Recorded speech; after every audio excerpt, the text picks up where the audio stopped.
Gathered friends, listen again to our legend of the Bionicle. In the time before time, the Great Spirit descended from the heavens, carrying we the once called the Matoran to this paradise. We were separate and without purpose, so the Great Spirit illuminated us with the three virtues: unity, duty, and destiny. We embraced these gifts, and in gratitude, we named our island home Mata Nui, after the Great Spirit himself. But our happiness was not to last, for Mata Nui's brother, the Makuta, was jealous of these honors and betrayed him, casting a spell over Mata Nui, who fell into a deep slumber. Makuta was free to unleash his shadows, and unleash them he did. That's the origin myth of the whole Bionicle franchise, and on this 25th anniversary of my favorite franchise ever, and the deepest lore you'd ever done seen, I want to draw some iconic scenes from the Mata Nui Online Game, the Flash game following the events of the first arc of the Bionicle storyline, and I'll be drawing all the characters as humans. It's just something I've liked to do since college for some reason.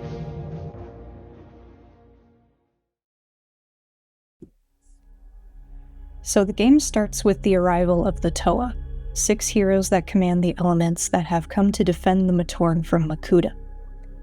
Tahu is the Toa of fire, and when he arrives at the fire village of Takoro, the Matoran guards mistake him for an enemy. They trap him in a cage of branches, but are stunned when he pulls out his fire sword and cuts through it like it's nothing. They go on the defensive and are about to jab him with their pointy sticks until the village elder, Vakama, comes along and bows to Tahu. I like this scene a lot because of not only how iconic it is, but also because it surrounds Tahu with an air of mystery. At first you think, who's this guy? And then, oh shit, he's dangerous. And then Vakama comes along and bows to him, and then everyone's like, what? Hold on. And then the Matoran understand immediately that if Vakama is showing this tall stranger respect, then he must not be a threat after all. But there's still the question of, who is he? And where did he come from?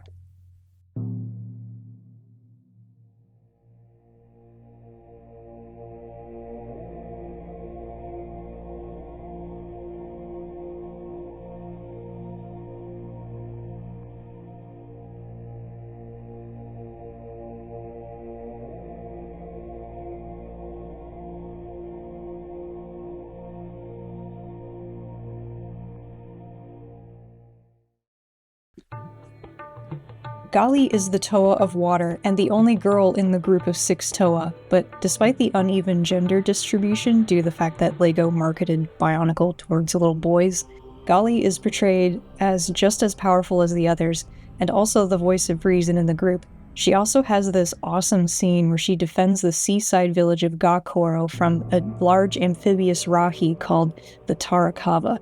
Oh yeah, the wild animals are called Rahi, I didn't mention that before. But I love her hook weapons and the way she blocks the Tarakava's blows with them, and I love the moment where she goes underwater with it, and all you see of the struggle is the bubbles on the surface of the water, and the whole village is watching with bated breath. Then the Rahi emerges first, and there's a moment of, oh no, did she fail? And no, she kicked his ass. It's a very simple scene, but so memorable. I got a bit indulgent and added blood to the scene because, you know what, if Bionicle ever got remade into a long-running TV show, I'd tweak it to appeal to an older audience. That's just me, though.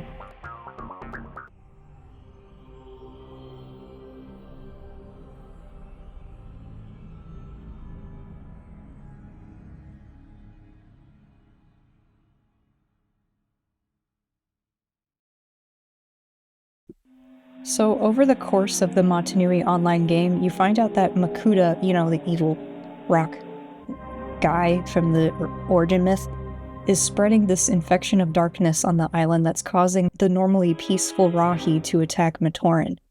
And at one point, the jungle village of Lake Koro gets completely taken over by a swarm of Nui Rama, which are basically giant bugs. And along with the Matoran and the village elder, the Toa of Air, Lewa, becomes infected with Makuta's darkness, and he temporarily becomes evil. But Onua, Toa of Earth, arrives on the scene to save the day, and fight his brother Toa in order to bring him back to his senses.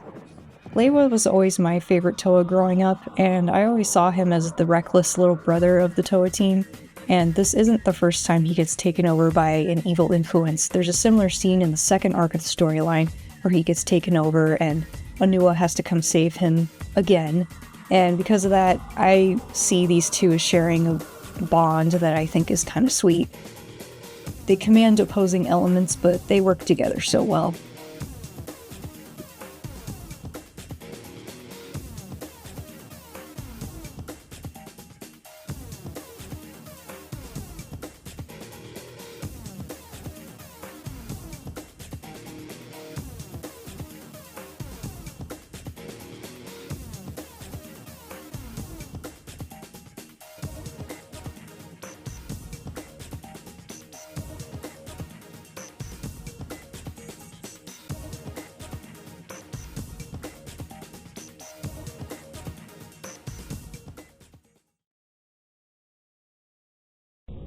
The whole game culminates on the 6th Toa descending underground to fight Makuta directly. It's the first time we get to see Makuta's sheer evil and the extent of his power. He's established as both a mental and physical threat, because he confronts the Toa in the form of a Matoran villager to mess with their heads. Then his form bursts apart and attacks them all with these shadow tentacles. It's only when the Toa use all their powers together, remember, the first great virtue is unity, that Makuta is beaten back. For now. His parting words are both chilling and exciting. "You cannot destroy me, for I am nothing." That's my best evil voice. That tells us that 1, the Toa haven't won yet, and 2, that Makuta's power is beyond what we've just witnessed. And it's going to take much more to defeat him entirely.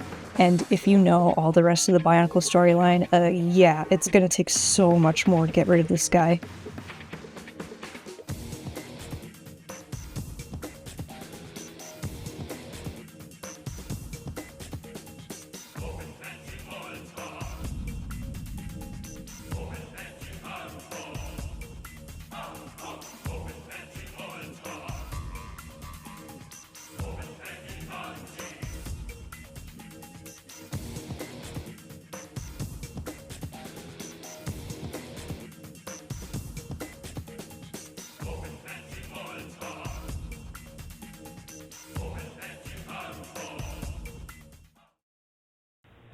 So that's all I've got for now. I love Bionicle. It's amazing, and it's meant a lot to me ever since I was a kid.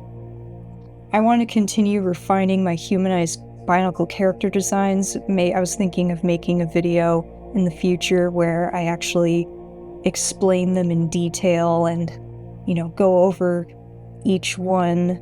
But for now, I'm signing off, and happy 25th anniversary, Bionicle. Thank you for being my favorite thing ever.